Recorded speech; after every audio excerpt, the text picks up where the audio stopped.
नमस्कार दोस्तों, मैं दीपक शुक्ला आपका स्वागत करता हूं आपके अपने YouTube channel A to Z banking information पर। दोस्तों, आज के वीडियो में हम आपको जानकारी देंगे कि आपका जो सेविंग अकाउंट यानी बचत खाता होता है वो डॉर्मेंट यानी इनएक्टिव कब हो जाता है, आपका सेविंग अकाउंट कब बंद हो जाता है, कितने दिनों तक लेन देन न करने की वजह से आपका सेविंग अकाउंट डॉर्मेंट होता है और खाता डॉर्मेंट होने से आपको क्या क्या नुकसान झेलने पड़ते हैं। जी हाँ दोस्तों, आप लोगों को नहीं पता है, आप लोग अनजाने में अपने बचत खाते को डॉर्मेंट पड़ा रहने देते हैं। आपको लगता है कि इस खाते में हमारे 100 200 300 रुपए हैं, हमें कोई दिक्कत नहीं, खाता डॉर्मेंट है तो पड़ा रहने दो। लेकिन भविष्य में वो डॉर्मेंट खाता जिसे आपने छोड़ रखा है वो आपके लिए मुसीबत खड़ी हो जाएगा। जी हाँ दोस्तों, इस वीडियो में हम आपको बताने वाले हैं कि आपको वो जो डॉर्मेंट बचत खाता पड़ा हुआ है उससे आपको कितना बड़ा नुकसान हो रहा है, ये आपको इस वीडियो में हम बताने वाले हैं। साथ ही अगर आपका जो बचत खाता डॉर्मेंट हो जाता है उसे किस तरह से आप एक्टिव करा सकते हैं, किस तरह से आप चालू कर सकते हैं, उसकी भी जानकारी इस वीडियो में हम आपको देने वाले हैं।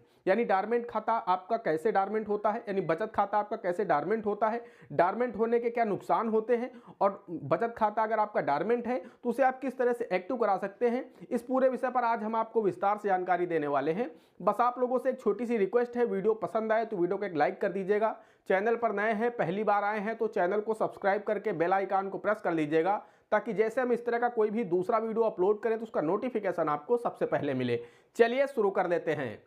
दोस्तों, सबसे पहले हम आपको यह बताना चाहते हैं कि जब आप अपने बचत खाते यानी सेविंग अकाउंट में 1 वर्ष तक कोई भी लेन देन नहीं करते हैं तो बैंक आपके खाते को सस्पिशियस मान लेता है। बैंक को लगता है कि इस आदमी ने लेन देन क्यों बंद कर दिया है, कुछ गड़बड़ है, या तो इस आदमी की डेथ हो चुकी है या अन्य कोई समस्या है। ऐसे में बैंक क्या कहता है कि आपके खाते को वो डॉर्मेंट कर देता है। अब जैसे आपका बचत खाता डॉर्मेंट किया जाता है तो आप ना ही एईपीएस के माध्यम से पैसा विड्रॉल कर सकते हैं, यानी आप कहीं अगर बाहर रहते हैं अंगूठा लगा करके भी पैसा विड्रॉल नहीं कर सकते, आप एटीएम के माध्यम से भी विड्रॉल नहीं कर सकते, आप किसी उस बैंक की दूसरी ब्रांच से आप चेकबुक के माध्यम से भी पेमेंट नहीं ले सकते, आपका जो यूपीआई है वो भी ब्लॉक हो जाता है, आपका इंटरनेट बैंकिंग भी बंद हो जाता है। तो कुल मिलाकर के जैसे ही आपका बचत खाता डॉर्मेंट होता है आपके सारे लेन देन वहीं के वहीं रुक जाते हैं, यानी आपका खाता पूरी तरह से डॉर्मेंट हो जाता है। तो उस दशा में अब आपको क्या करना है, किस तरह से आप उसे एक्टिव करा सकते हैं, तो दोस्तों हम आपको बताना चाहते हैं। सबसे पहली बात तो यह है कि अगर आप 1 वर्ष तक अपने खाते में लेन देन नहीं करते हैं, यानी ना ही आपने 1 वर्ष तक कोई पैसा जमा किया और ना ही आपने उस खाते से कोई भी पैसा निकाला, उस दशा में बैंक आपके खाते को डॉर्मेंट कर देता है यानी इनएक्टिव कर देता है। अब बैंक कहता है कि जब हमने इसे इनएक्टिव कर दिया है, जब इस पर्सन को आवश्यकता होगी तो यह बैंक आएगा तो इसे हम एक्टिव कर देंगे। अब दोस्तों हम आपको बताना चाहते हैं कि अगर आपका जो एक सेविंग अकाउंट है वो डॉर्मेंट पड़ा हुआ है, उस दशा में आपको क्या नुकसान झेलने पड़ सकते हैं। तो दोस्तों हम आपको बताना चाहते हैं, आज के समय में हर व्यक्ति अपनी सुविधा के अनुसार 2 खाते, 3 खाते, 4 खाते, 5 खाते खुलवा रखा है। जी हाँ, सभी के 2 3 4 5 सेविंग अकाउंट हैं। होता क्या है, मान लीजिए मैं नौकरी करने के उद्देश्य से दिल्ली गया, बंबई गया, किसी भी शहर में गया और वहां पर जिस भी कंपनी में मैंने काम शुरू किया तो वहां पर मुझसे बोला गया कि आप इस बैंक में अपना एक सेविंग अकाउंट ओपन करा लीजिए, हमारी कंपनी का जो मेन अकाउंट है वो इसी बैंक में है, तो आपको सैलरी उसी अकाउंट में मिलेगी, तो आप एक अपना सेविंग अकाउंट ओपन करा लीजिए। तो हम वहां पर एक सेविंग अकाउंट ओपन करा लेते हैं। उसके बाद 2 महीने, 4 महीने, 6 महीने हमने जॉब की, वहां पर हम उस खाते से लेन देन करते रहे। उसके बाद हो सकता है हम वापस अपने गांव आ गए, हमने नौकरी छोड़ दी या हम वहां के जो टारगेट थे पूरे नहीं कर पाए, इस वजह से हमें वहां की नौकरी छोड़नी पड़ गई। जब हम नौकरी छोड़ करके घर वापस आ जाते हैं तो हमारा खाता जो दिल्ली में है या मुंबई में है वो वहीं का वहीं पड़ा हुआ है। अब उस खाते का हो सकता है मेरे पास एटीएम भी ना हो, चेकबुक भी ना हो, तो उस खाते में लेन देन वहीं से रुक गया। अब वो आपका एक खाता डॉर्मेंट हो गया। इस तरह से यहां भी हो जाता है, कई बार हम जीरो बैलेंस के चक्कर में एक खाता एसबीआई में खुलवा लेते हैं, एक खाता पीएनबी में खुलवा लेते हैं, एक खाता हम किसी अन्य बैंक में खुलवा लेते हैं, जबकि हमें जरूरत सिर्फ 1 या 2 खातों की होती है। इससे ज्यादा सेविंग अकाउंट रखना बेवकूफ़ी है। लेकिन बहुत सारे लोग 4 6 8 10 सेविंग अकाउंट ओपन करा लेते हैं और उसके बाद उनके 2 3 सेविंग अकाउंट डॉर्मेंट पड़े रहते हैं, क्योंकि 1 साल आप ट्रांजेक्शन नहीं करेंगे, खाता आपका डॉर्मेंट हो जाएगा। तो पहली चीज तो यह है कि आपके खाते में 200 500 600 800 जो भी रुपए पड़े हैं वो आपके वहीं के वहीं फंसे हुए हैं। आपके खाते से एसएमएस के चार्जेस डेबिट हो रहे हैं, आपके खाते से अन्य जो भी चार्जेस हैं वो डेबिट हो रहे हैं और पैसा आपका कम होता जा रहा है।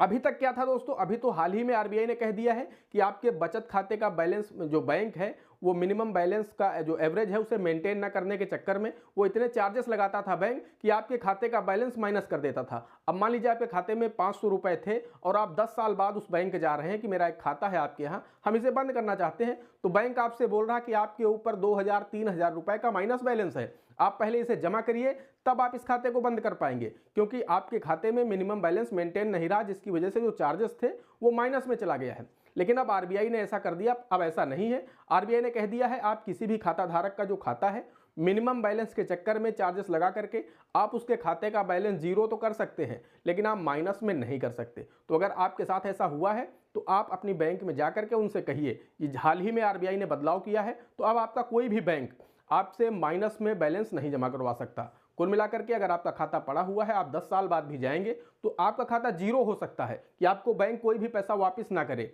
लेकिन आपसे ये नहीं कहेगा कि आप खाता बंद करने आए हो तो 2000, 3000, 500, 1500 आप चार्जेस जमा करो, पहले आपने मिनिमम बैलेंस मेंटेन नहीं किया है। लेकिन अब दूसरी दिक्कत ये हो गई कि आपका खाता अगर डॉर्मेंट पड़ा रहता है तो आपकी वो सिबिल स्कोर को खराब करता है। जी हाँ, आपके खाते में आधार लिंक है, पैन लिंक है और आपके आधार पैन से ही आपकी सिबिल निकलती है और आपके मोबाइल नंबर से, आपका मोबाइल नंबर भी खाते में लिंक है। तो कुल मिलाकर के अगर आपका 1, 2, 3 सेविंग अकाउंट डॉर्मेंट पड़े हुए हैं, वो निश्चित रूप से आपका जो सिबिल स्कोर है उसे लो कर रहे हैं। बहुत सारे लोग हैं, उन्हें लगता है कि मैं तो अपनी सारी ईएमआई टाइम पर पे करता हूँ, सारी किस्तें मैं ड्यू डेट को देता हूँ, ड्यू डेट से पहले जमा कर देता हूँ, मेरी कोई भी किस्त लेट नहीं होती है, उसके बाद भी हमारा सिबिल स्कोर लो क्यों रहता है, हमारा सिबिल स्कोर क्यों नहीं बढ़ रहा है। तो आप लोग देख लीजिएगा, हो सकता है आपका कोई एक सेविंग अकाउंट डॉर्मेंट पड़ा हो या 2 अकाउंट से डॉर्मेंट पड़े हो, जिसकी वजह से आपका सिबिल स्कोर लो जा रहा है। तो अगर आप उन अपने सेविंग अकाउंट को बंद करा देंगे या फिर आप उन्हें एक्टिव करा लेंगे, आप उनमें लेन देन करने लगेंगे, तो फिर आपका जो सिबिल स्कोर है वो अप होने लगेगा। इस वजह से भी आपका सिबिल स्कोर लो होता है अगर आपका कोई भी सेविंग अकाउंट डॉर्मेंट पड़ा है। तो दोस्तों, पहली चीज़ तो ये हो गई कि आपका इस तरह से सेविंग अकाउंट डॉर्मेंट होता है, दूसरा डॉर्मेंट होने के ये नुकसान होते हैं, और तीसरा हम आपको बताना चाहते हैं कि आप किस तरह से अपने बचत खाते को एक्टिव करा सकते हैं अगर वो डॉर्मेंट पड़ा हुआ है कई सालों से। तो दोस्तों, उसके लिए आपको अपनी होम ब्रांच जाना होगा, जो भी आपकी होम ब्रांच है जहां भी आपने खाता खुलवाया था वहां आपको जाना होगा, अपने आधार कार्ड, पैन कार्ड की फोटोकॉपी देनी होगी, आपको पासपोर्ट साइज के 2 फोटो देने होंगे, फिर से आपको केवाईसी फॉर्म फिल करना होगा, उसके साथ में आपको एक एप्लीकेशन देना होगा कि मैं किन्हीं कारणों से शहर से बाहर था जिस वजह से मैं अपने खाते में लेन देन नहीं कर पाया, कृपया आप इस खाते को एक्टिव कर दीजिए, अब दोबारा भविष्य हम ऐसी गलती नहीं करेंगे, अपने इस खाते में लेन देन करते रहेंगे ताकि हमारा खाता डॉर्मेंट न होने पाए। जैसे ही आप ऐसा एप्लीकेशन लिख करके बैंक में दे देते हैं